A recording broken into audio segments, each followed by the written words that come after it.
La plupart des plateformes sur lesquelles nous faisons l'achat et la vente des crypto-monnaies disposent de leurs propres jetons.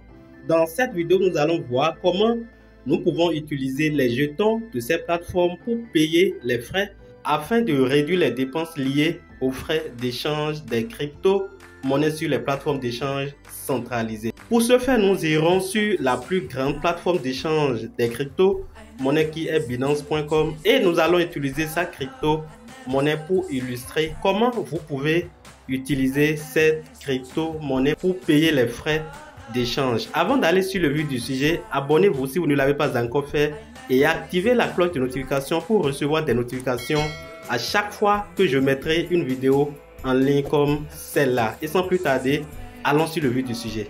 Avant d'aller sur l'échangeur de Binance, sur lequel je vais vous montrer comment vous pouvez définir le BNB pour payer les frais d'échange, je vais vous montrer quand même quelques crypto-monnaies des échangeurs.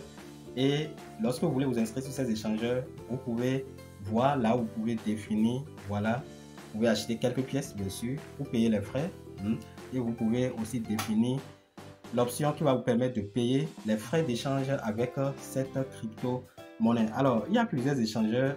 D'abord, commençons par Binance. Vous connaissez tous le BNB. Donc, vous pouvez utiliser le BNB qui est ici. Il y a deux BNB, il y a le BNB Chain et le BNB Smart Chain. Alors, nous allons voir tout à l'heure la réduction qu'il y a à payer les frais d'échange avec la monnaie de la plateforme. En dehors du BNB qui appartient à Binance, vous avez la crypto-monnaie Get qui appartient à la plateforme Get.io. Vous voici ici, voilà la crypto-monnaie de Get qui est ici en première position, GetChain.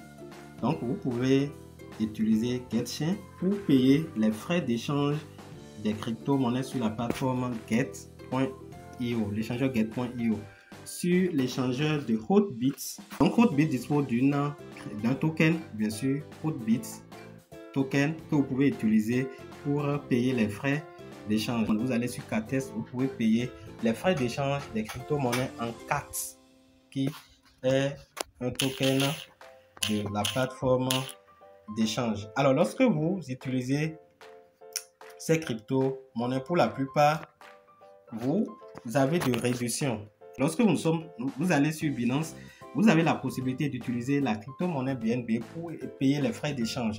Et lorsque nous entrons sur le petit bonhomme qui est complètement en haut et à droite, nous allons dans les paramètres et nous allons voir ici, quelque part en haut, ici, utiliser les BNB pour bénéficier d'une réduction. Donc, lorsque vous voulez avoir de réduction sur les frais d'échange, vous pouvez définir le BNB pour payer les frais. Donc, lorsque j'appuie là, j'aurai les détails et les détails, moi j'ai déjà activé ça. Vous allez maintenant activer ça ici. Vous activez ça ici et en activant à ce niveau, vous pouvez désormais être facturé en BNB pour le paiement de vos frais d'échange. Et en ce faisant, vous allez bénéficier de 25% de réduction sur les frais d'échange. Vous voyez, on dit bénéficier de 25% de réduction lorsque vous tradez. Donc, en utilisant la crypto-monnaie de la plateforme de Binance, vous avez 25% de réduction et ceci va aussi pour les autres plateformes d'échange. Donc, voilà la deuxième astuce qui peut vous permettre de réduire les frais d'échange des crypto-monnaies. Voilà ce que je voudrais partager avec vous dans cette vidéo. J'espère qu'elle vous a été utile. Donnez un j'aime si elle vous a apporté un de plus en termes de connaissances. Et surtout, n'oubliez pas de vous abonner si ce n'est pas encore fait. Et chers amis, on se dit à la prochaine fois pour d'autres vidéos. Bye!